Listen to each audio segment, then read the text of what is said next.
तो हेलो बच्चों, आज हम लोग क्लास 12th के फिजिक्स का लेक्चर लेंगे और हम लोग स्टार्ट करेंगे फर्स्ट चैप्टर से।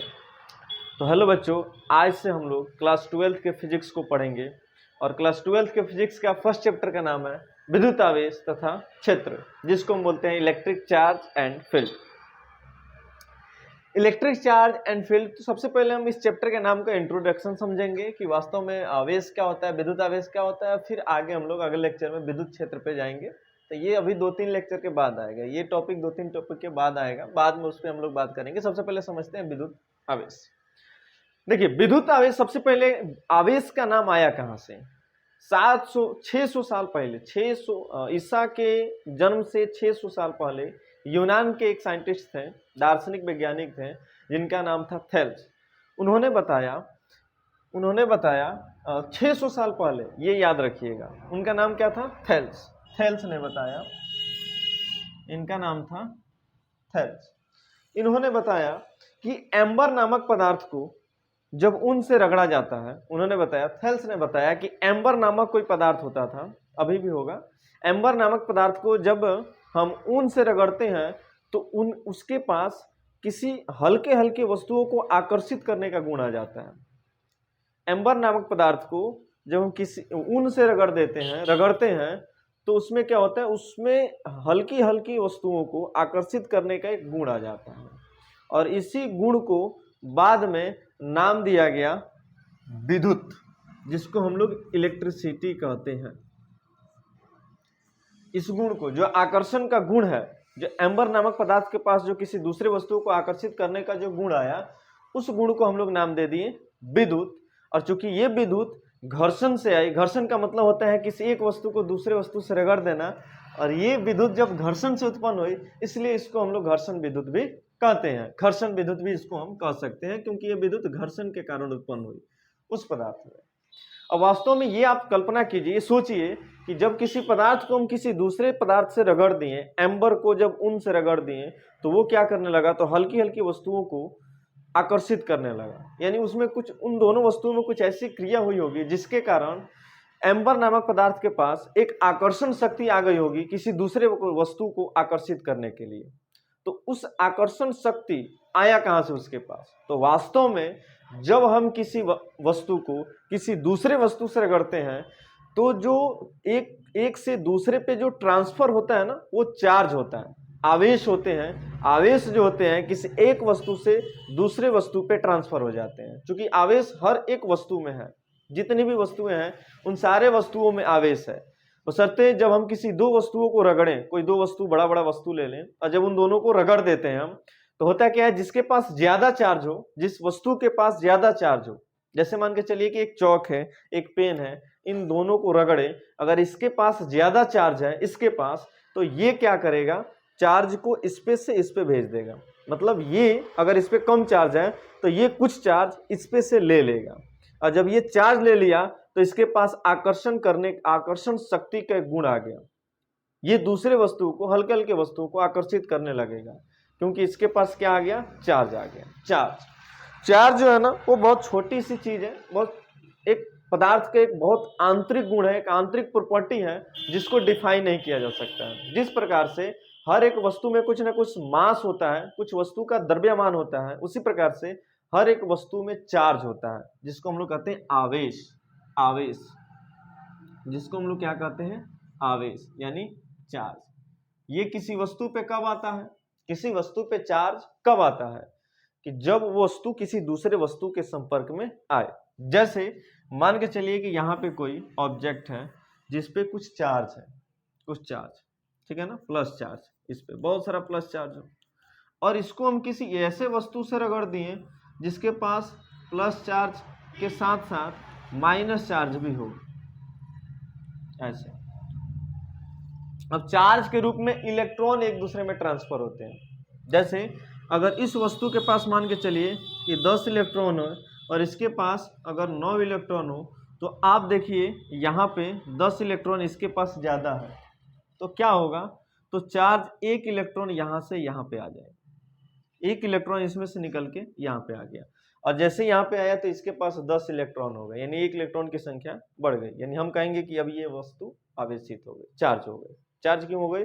क्योंकि इन्होंने क्या किया, एक इलेक्ट्रॉन को अपने पास और बढ़ा दिया, इलेक्ट्रॉनों की संख्या को और बढ़ा दिया। तो यहां पे कहेंगे ये वस्तु क्या हो गया, चार्ज हो गया।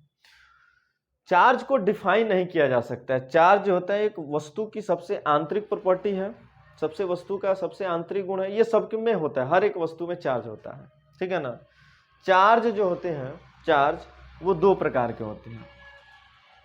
चार्ज जो होते हैं वो दो प्रकार के होते हैं, एक होता है धनावेश और दूसरा होता है ऋण आवेश। एक होता है धनावेश और दूसरा होता है ऋण आवेश। धन आवेश और एक होता है ऋण आवेश। इसको हम बोलते हैं positive charge, negative charge. Positive negative charge ऐसे होता क्या है, चलिए इसको ध्यान से समझते हैं। जैसे यहाँ पे दो वस्तुओं का हम एग्जांपल दिए, आपने देखा कि यहाँ पे है 10 इलेक्ट्रॉन, यहाँ पे है 9 इलेक्ट्रॉन, ठीक है ना। तो इस पे मान के चले कि 10 इलेक्ट्रॉन है, जब इन दोनों को एक दूसरे से हम रगड़ दिए तो यहाँ से एक इलेक्ट्रॉन की कमी हो गई, 9 इलेक्ट्रॉन हो गए और यहाँ पे आ गए हमारा 10 इलेक्ट्रॉन। आप देखिए तो यहाँ पे क्या हुआ, इलेक्ट्रॉन जो होता है ना उस पर निगेटिव चार्ज होता है, इलेक्ट्रॉन पे हमेशा निगेटिव चार्ज होता है। तो यहाँ पे निगेटिव चार्ज कितना हो गया 9 और यहाँ पे निगेटिव चार्ज हो गया 10, यानी निगेटिव चार्ज की संख्या इस वाले वस्तु पे बढ़ गई। इसको अगर दूसरा वस्तु का नाम दे दे, इसको दे दे पहला वस्तु, तो दूसरे वस्तु पे इलेक्ट्रॉनों की संख्या बढ़ गई और जैसे इलेक्ट्रॉन की संख्या बढ़ी इसका मतलब इस पे नेगेटिव चार्ज बढ़ गया। यानी ये नेगेटिव चार्ज बढ़ा कैसे, क्योंकि उन्होंने एक इलेक्ट्रॉन इन्होंने ले लिया, इससे ले लिया पहले वाले वस्तु से। इसका मतलब ये कि जब दो वस्तुओं को आपस में रगड़े और जो इलेक्ट्रॉन को ग्रहण करे, इन्होंने एक इलेक्ट्रॉन को ग्रहण किया, तो वो वस्तु ऋणावेश बन जाती है, यानी उस पर ऋण आवेश आ जाता है अपने आप। और जो इलेक्ट्रॉन का त्याग करती है उस पर अपने आप क्या आ जाता है, धन आवेश आ जाता है। इसको कहेंगे हम ये धन आवेशित हो गई और इसको कहेंगे हम ये ऋण आवेशित हो गई। जैसा कि चार्ज आपको पता है, चार्ज का जो असाई मात्रक होता है वो कूलम होता है। चार्ज का असाई मात्रक जो होता है वो कूलम होता है और इसको हम लोग क्यू से सूचित करते हैं। चार्ज को क्यू से सूचित करते हैं और इसका एसआई मात्रक होता है कूलम। इसका डायमेंशन यानी जो बीमा होता है वो होता है ए टी। ये छोटी छोटी बातें आपको बोर्ड के एग्जाम के लिए याद रखना है। कभी कभी इसका बीमा पूछता है कि चार्ज का जो डायमेंशन होता है, बीमा होता है, वो क्या होता है। इसमें होता क्या ना, ऐसे भी डायमेंशन को दे देता है, जैसे एम का पावर 0, L 0, उसके बाद ए टी, ऐसे। तो ये भी आंसर हो सकता है, क्योंकि यहाँ पे इसके पावर 0 0 मतलब 1, उसमें कुछ समझाने वाली बात है नहीं। यहाँ पे चार्ज का जो यूनिट होता है, सॉरी बीमा होता है, वो एटी होता है और यूनिट जो होता है, मात्रक जो होता है, वो कूलम होता है, ठीक है ना। ये चार्ज का कूलम होता है। इतना तब तक नोट कीजिए।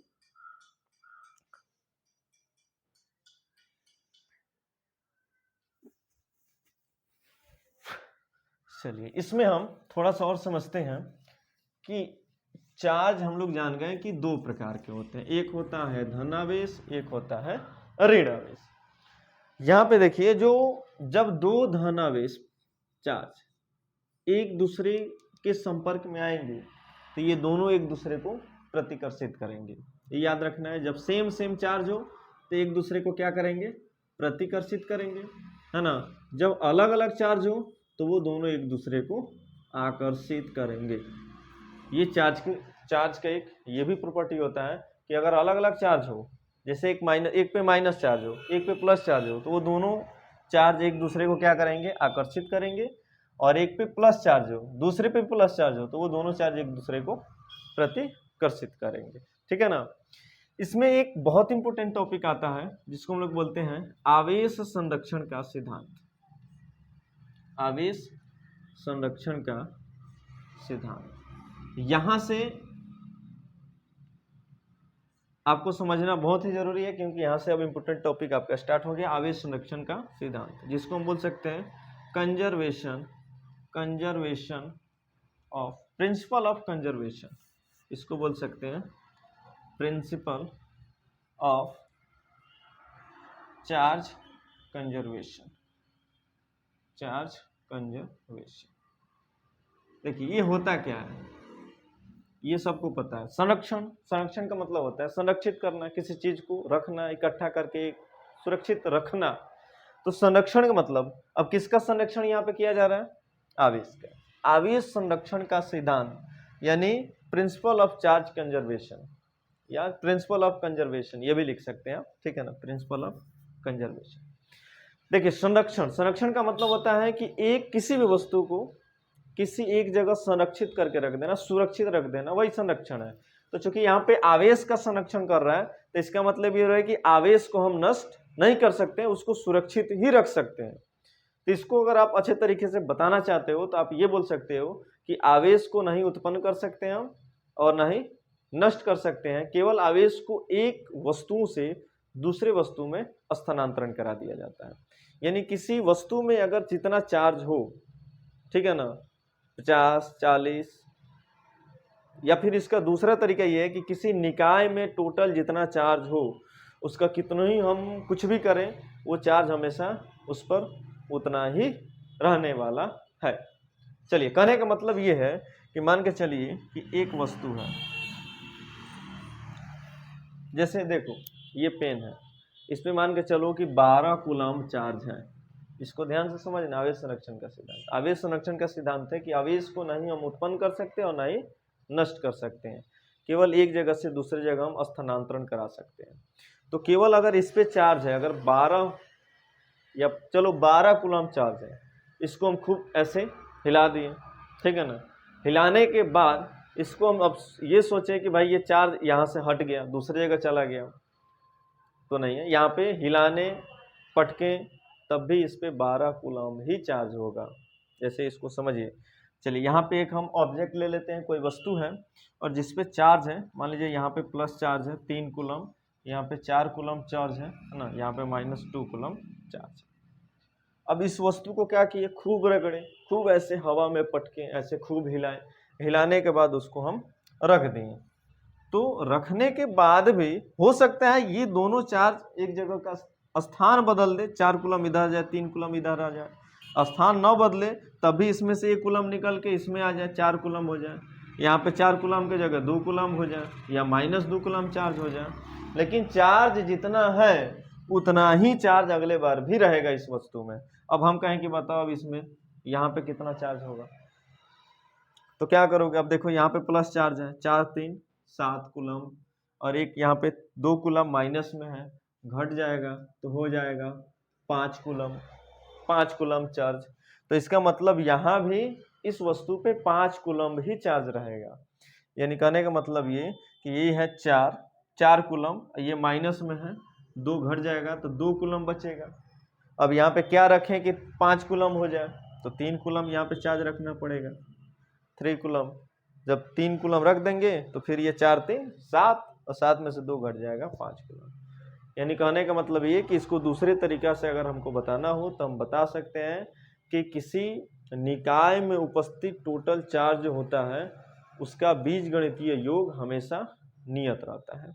ये हमारा आवेश संरक्षण का सिद्धांत कि आवेश को हम नहीं नष्ट कर सकते हैं और नहीं उत्पन्न कर सकते।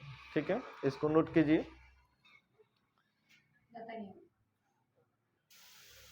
चलिए इसको इरेज करते हैं, अगला टॉपिक हम लोग समझते हैं। जल्दी जल्दी हम लोग पढ़ लेंगे, चूंकि थोड़ा सा इसमें हम लोग को समय लगेगा, लेक्चर लंबा हो जाएगा। चलिए आज जो हम लोग अगला टॉपिक पढ़ेंगे, आवेश का क्वांटमीकरण। आवेश का क्वांटमीकरण, आवेश का क्वांटमीकरण, ध्यान समझिए। आवेश का क्वांटमीकरण यानी क्वांटाइजेशन ऑफ चार्ज। देखिए क्वांटमीकरण का अर्थ होता है क्या है? क्वांटमीकरण का मतलब होता है फिक्स्ड अमाउंट, है ना, कोई फिक्स वैल्यू, फिक्स्ड अमाउंट। कोई भी वस्तु फिक्स होना चाहिए, 2 4 5 10 15 20 25 30 फिक्स। मतलब जैसे अगर मार्केट में गए, आपको ये पेन खरीदना हो तो आप कहोगे चलो भाई ये हमको आधा पेन दे दो, देगा नहीं।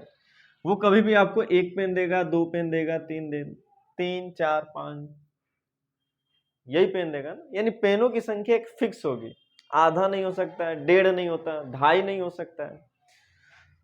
तो यही क्वांटमीकरण है। मतलब कहने का मतलब ये कि किसी भी वस्तु में उपस्थित जो कुल आवेश है यानी चार्ज है वो हमेशा क्या होगा, एक नियत संख्या होगा। एक नियत संख्या यानी एक नियत, एक होगा या दो होगा, डेढ़ चार्ज नहीं हो सकता है। यानी किसी कोई ऑब्जेक्ट है, इस पे अगर चार्ज होगा तो या तो इस पे चार्ज एक इलेक्ट्रॉन हो सकता है, ये हो सकता है, या दो इलेक्ट्रॉन हो सकता है। अब या आपको 1.5 इलेक्ट्रॉन नहीं हो सकते हैं किसी वस्तु पे, या माइनस इलेक्ट्रॉन भी हो सकते हैं, -1, -2 इलेक्ट्रॉन, -3 इलेक्ट्रॉन या +3 इलेक्ट्रॉन। यानी किसी भी उपस्थित आवेश का क्वांटमीकरण क्या है, मतलब आवेशों की संख्या किसी निश्चित नंबर में होना चाहिए, यही आवेश का क्वांटमीकरण है। यानी कहने का मतलब यह है कि किसी भी वस्तु में उपस्थित जो टोटल चार्ज होते हैं, जो टोटल चार्ज होता है, चार्ज वो हमेशा एक फिक्स अमाउंट में होना चाहिए।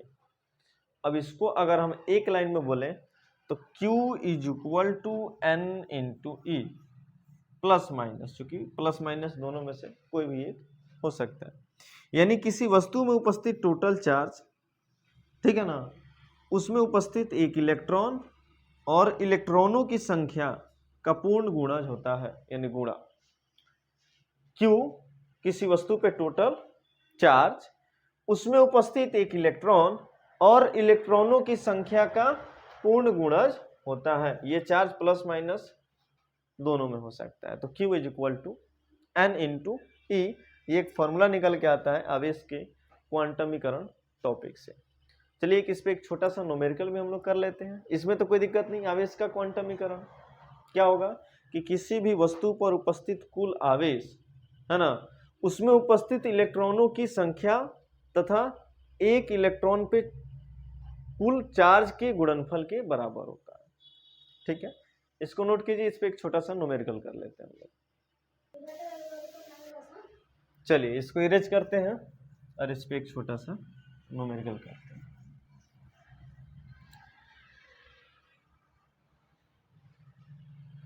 अगर आपसे हम पूछे कि कितने इलेक्ट्रॉन मिलकर एक कूलाम आवेश का निर्माण करते हैं,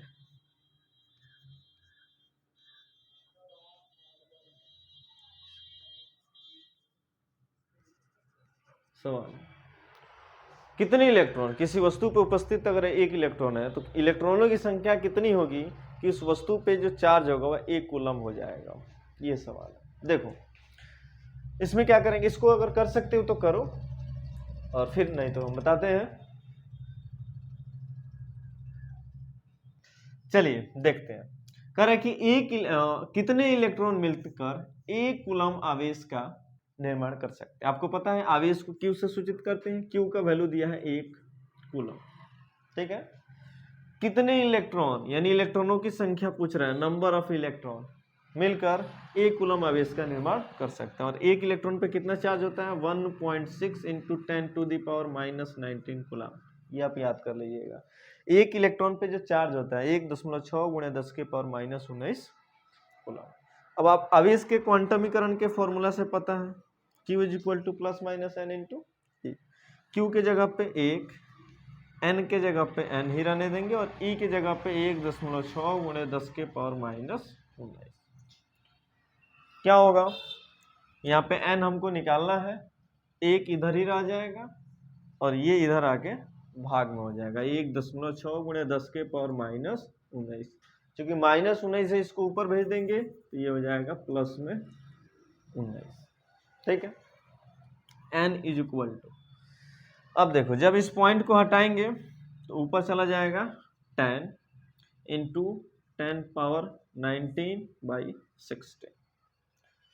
16 से जब भाग देंगे 10 में तो ये हो जाएगा 0.625 × 10⁻19। क्योंकि ये वाला वैल्यू हमको 1 और 10 के बीच में ही लिखना चाहिए, तो एक पॉइंट को उधर घसकाएंगे, 6 के बाद ले जाएंगे तो क्या करना पड़ेगा हमको, 10 से यहाँ पे भाग देना, सॉरी 10 से गुणा करना पड़ेगा। तो एक 10 इसमें से निकाल के इसमें गुणा कर लेते हैं। 10 से गुणा हो जाएगा तो 6.25, ये हो जाएगा 10⁻18 ये हमारा आंसर हो जाएगा। यानी इतने इलेक्ट्रॉन अगर मिलेंगे 6.25 गुणे 10 के पर 18, तब बनता है 1 कूलम चार्ज। इसको नोट कीजिए।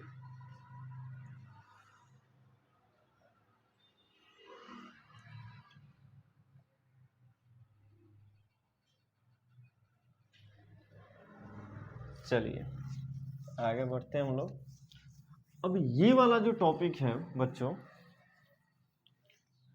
ये वाला जो टॉपिक होगा, ये अब तक के जितने भी टॉपिक पढ़ाए हैं उसमें सबसे इंपॉर्टेंट टॉपिक कूलाम का नियम, ये वाला टॉपिक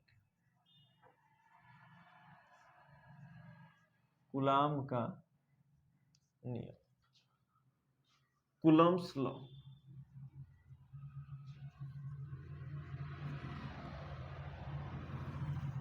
कूलम्स लॉ, कूलाम का नियम, कूलम्स लॉ। देखिए कूलाम ने ये बताया, जैसे हमको पता है कि प्लस प्लस जो चार्ज होते हैं वो एक दूसरे को क्या करते हैं, प्रतिकर्षित करते हैं। प्लस माइनस जो चार्ज होते हैं वो एक दूसरे को आकर्षित करते हैं। आकर्षण मतलब उन दोनों के बीच एक बल लगता है, आकर्षण का या प्रतिकर्षण का। जैसे चुंबक, दो चुंबक ले लें तो एक चुंबक दूसरे चुंबक को खींच लेता है।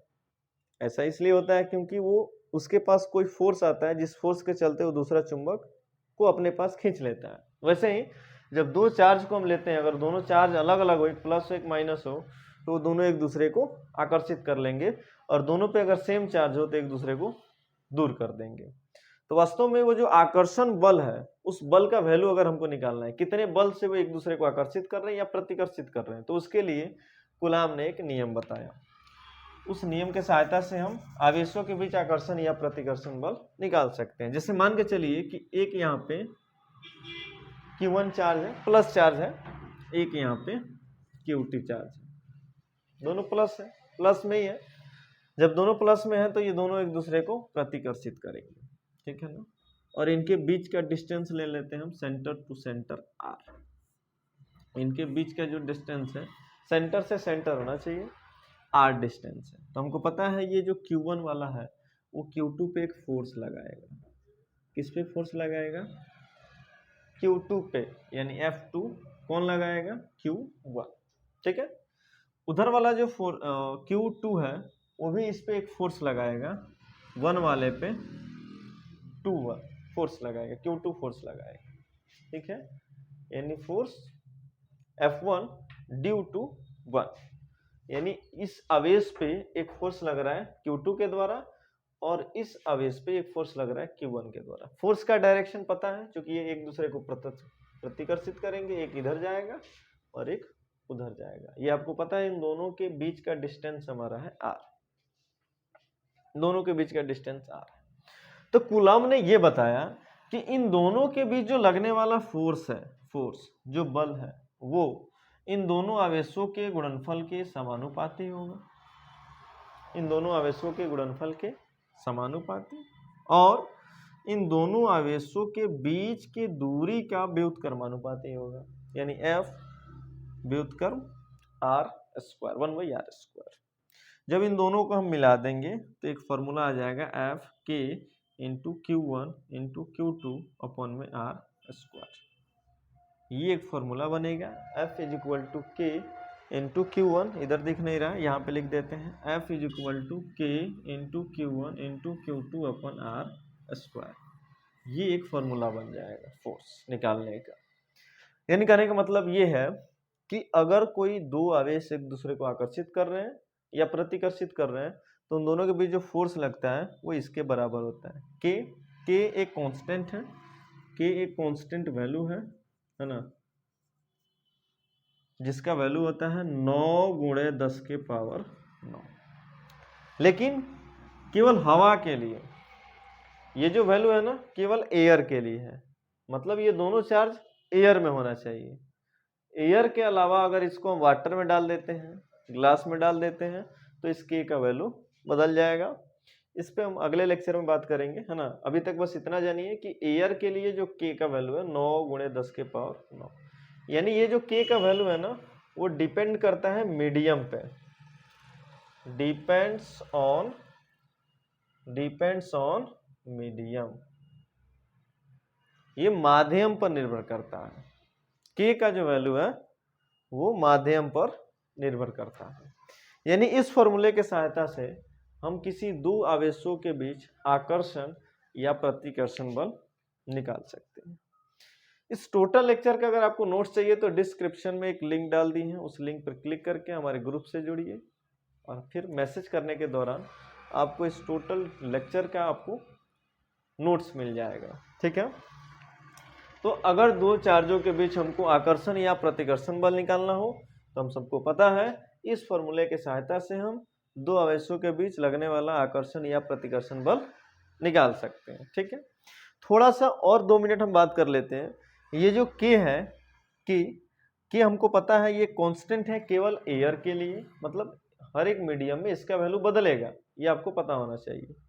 लेकिन हवा में आज का जो लेक्चर होगा, अभी जो हम बात कर रहे हैं उसमें ये दोनों चार्ज हवा में है, तो हवा के लिए के का वैल्यू 9 × 10⁹।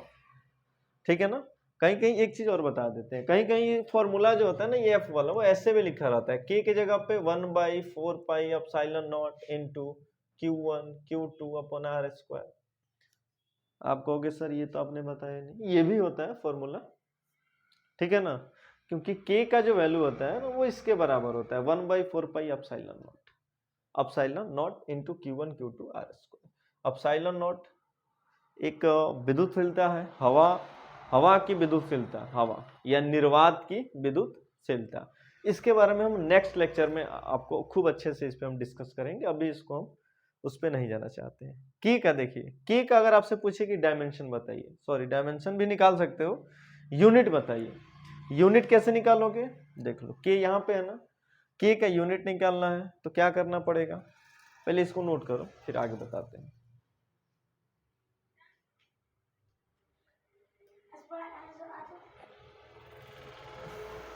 चलिए इसको इरेज करते हैं।